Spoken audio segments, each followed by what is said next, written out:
For 10 seasons, Friends looked like the perfect sitcom: six best friends, non-stop laughter, and a world where nothing ever really went wrong. But behind the cameras, the reality was very different. Years after the show ended, Matthew Perry began to reveal what was really happening on set, and just before his death, those revelations hit even harder.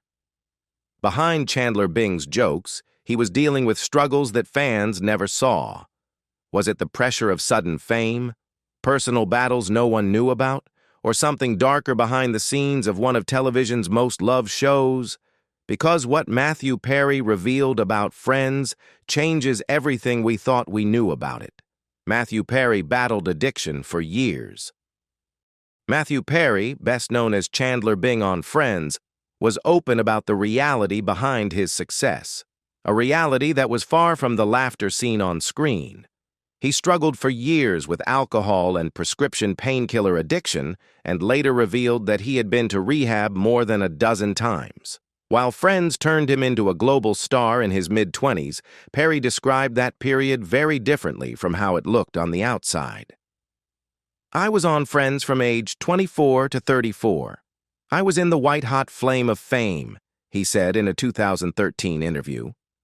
"From an outsider's perspective, it would seem like I had it all. It was actually a very lonely time for me because I was suffering from alcoholism." He later admitted there were entire seasons of the show he could barely remember. But he was clear about one thing: he never used drugs or alcohol while filming. "I was never high at work," he said. "I was painfully hungover.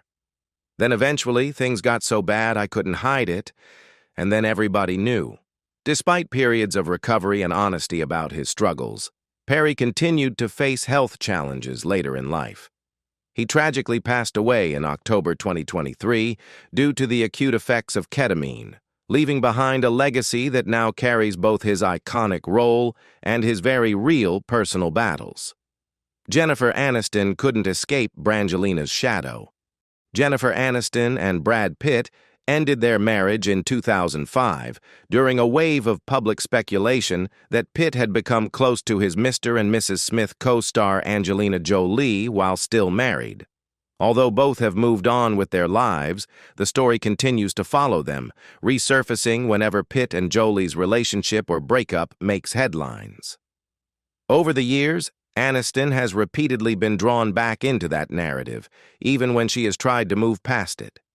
Speaking to Entertainment Tonight ahead of the 2015 Critics' Choice Awards, where she was nominated for Cake and Jolie for Unbroken, she pushed back against the ongoing comparisons. "I think it's time people stop with that petty BS and just start celebrating great work," she said. "It's just tiresome and old. It's like an old leather shoe. Let's buy a new pair of shiny shoes." In 2020, Aniston and Pitt shared a brief friendly moment at the Screen Actors Guild Awards, which sparked renewed interest in their relationship. However, sources were quick to clarify there was nothing romantic behind it. As one insider told People, "They are friends and happy for each other. She is happy to have Brad back in her life as a friend, but that's it." David Schwimmer turned into a recluse amid his Friends fame. In a 2016 appearance on The Hollywood Reporter's Awards Chatter podcast, David Schwimmer opened up about how overwhelming life became after Friends exploded in popularity in 1994. What looked like overnight success came with a side effect he didn't fully expect: intense public attention that changed how he moved through the world. "It was pretty jarring, and it messed with my relationship to other people in a way that took years, I think, for me to adjust to and become comfortable with," he said.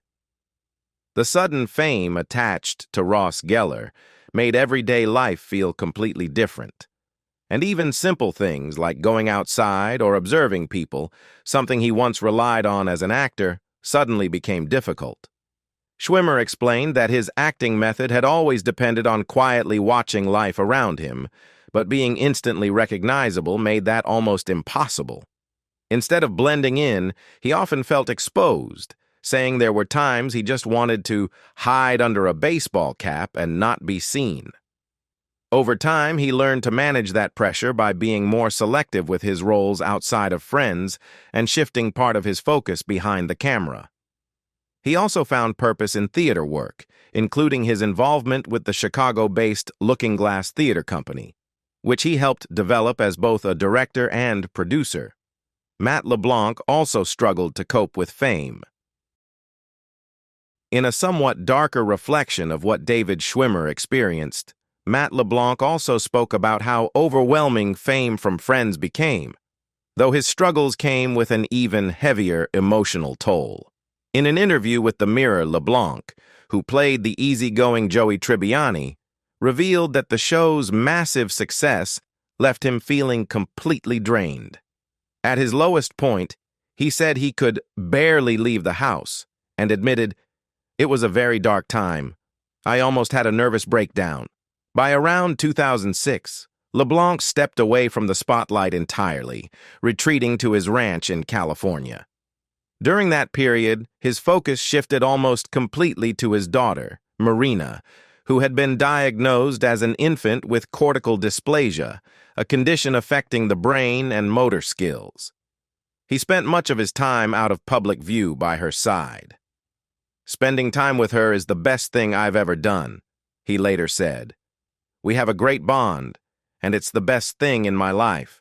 Thankfully, Marina eventually outgrew the condition by the time she was 11 years old and is now in good health, marking a hopeful turn in an otherwise difficult chapter of LeBlanc's life. This Friends star admitted to getting 2 DUIs before his fame. While discussing his dark comedy series episodes, in which his character is arrested for drunk driving during a family trip in Season 3, Matt LeBlanc made a surprisingly candid admission in an interview with The Telegraph. He had been arrested for DUI twice before becoming famous. "Twice, I think," he said, "when I was young and stupid. I wasn't driving fast, just crooked. The press never got hold of the mugshots. I was lucky." The former Friends star went on to reflect on how playing out flawed or reckless behavior on screen actually helped him avoid repeating it in real life. He described it as a kind of strange self-correction. "It's like preemptive therapy, a crystal ball. I see the results of my indiscretions before they happen," he said. LeBlanc even joked that the writers on his projects sometimes have to rein him in. "These days, the writers have to protect me from myself," he added. "I pitch stories to them and they say, 'Oh God, Matt, you don't do that. Don't tell anyone, for God's sake, go to church.'" Lisa Kudrow was sued by her ex-manager. In 2014, Lisa Kudrow became involved in a lengthy legal dispute with her former manager, Scott Howard, which ultimately ended in a courtroom ruling against her. Howard filed the lawsuit back in 2008, claiming that Kudrow, best known for playing the eccentric Phoebe Buffay on Friends, had failed to pay him residuals he believed he was owed from the show, including earnings from ongoing reruns. He argued he was entitled to 5% of her Friends' residual income, and after years of legal back and forth, a Los Angeles Superior Court jury agreed with his claim. Kudrow was ordered to pay approximately $1.6 million in damages. But the story didn't end there. After the verdict, an unusual twist emerged when the jury foreman, Steve DeBode, sent a personal letter to Kudrow's legal team apologizing for the outcome. In it, he expressed admiration for her and even suggested the decision had been a mistake. "I personally hold her in the highest regard for her bravery, honesty, and determination," he wrote, adding that he believed the majority decision was not correct. Following the letter, Kudrow requested a new trial. However, as of now, no retrial has taken place, leaving the original verdict in place. Jennifer Aniston angered her ex-boyfriend's widow. In a 2015 interview with the New York Times, Jennifer Aniston made a brief but personal comment about an ex-boyfriend who had passed away from cancer years after their breakup. Reflecting on the relationship, she said, "He would have been the one. But I was 25 and I was stupid. He must have sent me Justin Theroux, her then-fiancé, to make up for it all." The ex she was referring to was actor Daniel McDonald, who later died of cancer. Her remarks, however, did not sit well with his widow, Mooja Maraini Melahi. In an interview with Inside Entertainment via Ace Showbiz, she accused Aniston of exploiting McDonald's memory and suggested he would not have wanted his past relationship brought back into the public spotlight. Maraini Melahi went further, saying Aniston should have known the comment would be picked apart by the media and later dissected and exploited. She also pushed back on the narrative surrounding McDonald's illness and his connection to Aniston, stating that she was not present during his long illness and expressing discomfort with how his story was being referenced. She concluded by suggesting that, if anything, McDonald's gift may have been helping Aniston appreciate her later relationship with Justin Theroux. Aniston has not publicly responded to the comments. Matt LeBlanc's personal life became tabloid fodder. How you doing? Well, if you're looking at Matt LeBlanc's personal life through the tabloids, things haven't always been so smooth. In a 2005 interview with the National Enquirer, LeBlanc admitted to a troubling moment during a motorcycle road trip in Canada with friends, where he found himself in an uncomfortable situation involving an aggressive stripper. "The stripper was all over me," he said. "I was drinking, and she was crossing the line. When I realized the situation that was unfolding, I felt I was being careless and irresponsible, and I had to get the hell out of there." Not long after, in 2006, LeBlanc shocked fans when he filed for divorce from his wife, Melissa McKnight. At the time, sources told People she was absolutely blindsided and had hoped they would reconcile. That didn't happen, and LeBlanc soon moved on with his Joey co-star Andrea Anders. While rumors later suggested that relationship may have played a role in the split, LeBlanc never publicly commented on it. Years later, in 2014, more rumors followed him. In Touch claimed LeBlanc had been seen getting close to multiple women at a Halloween party in Austin, even suggesting he had hooked up with several guests. His representative strongly denied the allegations, telling E! That absolutely did not happen, and explaining that he was simply taking photos with fans throughout the night. Jennifer Aniston was estranged from her mother. Jennifer Aniston, best known for playing the lovable Rachel Green on Friends, had a long and difficult estrangement from her mother, Nancy Dow, that lasted more than a decade. Much of the tension reportedly stemmed from Dow's 1999 tell-all memoir, From Mother and Daughter to Friends, a memoir which brought private family matters into the public eye.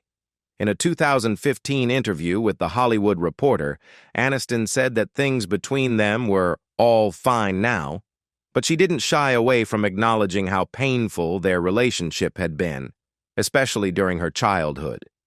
She described her mother as highly critical, saying, "She was very critical of me." Aniston also reflected on the pressure of growing up in the shadow of her mother's modeling career. "Because she was a model, she was gorgeous, stunning. I wasn't. I never was," she said. "I honestly still don't think of myself in that sort of light, which is fine." She was also very unforgiving. She would hold grudges that I just found so petty. Nancy Dow, who was married to Days of Our Lives actor John Aniston until their divorce in 1980, was notably not invited to Jennifer's wedding to Brad Pitt, a sign of how strained their relationship had become during those years. Jennifer Aniston didn't invite half the cast to her wedding to Justin Theroux. Jennifer Aniston's surprise wedding to actor Justin Theroux made headlines for more than just the romance itself. It also sparked attention for who wasn't there. Notably, several of her friends' co-stars were absent from the guest list, including Matt LeBlanc, Matthew Perry, and David Schwimmer. LeBlanc addressed the situation in an interview with People, saying there were no hard feelings on his end. "If she wanted me there, I would have been there," he said. "I think she's happy, and that's all I care about." He also mentioned that he had missed her earlier wedding to Brad Pitt due to work commitments. Matthew Perry echoed a similar sentiment, admitting he was caught off guard by the news. "It was a surprise to me as well," he said. I wasn't invited. So what can you do? Reports at the time suggested the celebration had a more intimate, girls-only feel. LeBlanc noted that Courtney Cox and Lisa Kudrow were both present, saying, "The girls were there. You've got to have the girls there." Cox, in fact, reportedly served as Aniston's maid of honor at the ceremony. Courtney Cox mysteriously halted production of Cougar Town. 5 years after the Friends finale, Courtney Cox returned to television with the ABC sitcom Cougar Town. The series eventually ran for 6 seasons, wrapping in 2015, but early on, its future was briefly thrown into uncertainty when production was suddenly paused during its first season after Cox stepped away from filming. ABC released a statement at the time saying, "We can confirm production on Cougar Town has been temporarily shut down in order for Courtney to deal with a private family matter." Neither the network nor Cox's representatives offered any further explanation, and the details of that situation have never been publicly clarified. Around the same period, personal changes were unfolding in her private life as well. In 2010, Cox and her husband David Arquette, whom she met while filming the 1996 movie Scream, announced they were separating after 11 years of marriage. In a joint statement reported by The Independent, they explained, "The reason for this separation is to better understand ourselves and the qualities we need in a partner and for our marriage. We remain best friends and responsible parents to our daughter, and we still love each other deeply." Despite the split, the two maintained an unusually friendly relationship by Hollywood standards, continuing to co-parent their daughter, Coco, with a strong sense of cooperation. Their divorce was finalized in 2013, marking the end of their marriage, but not the end of their connection as a family. That's a wrap for this video. Thanks for hanging out with us. If you enjoyed it and want to hear more, don't forget to subscribe to our channel and hit the bell icon so you'll be notified when the next video drops. See you next time.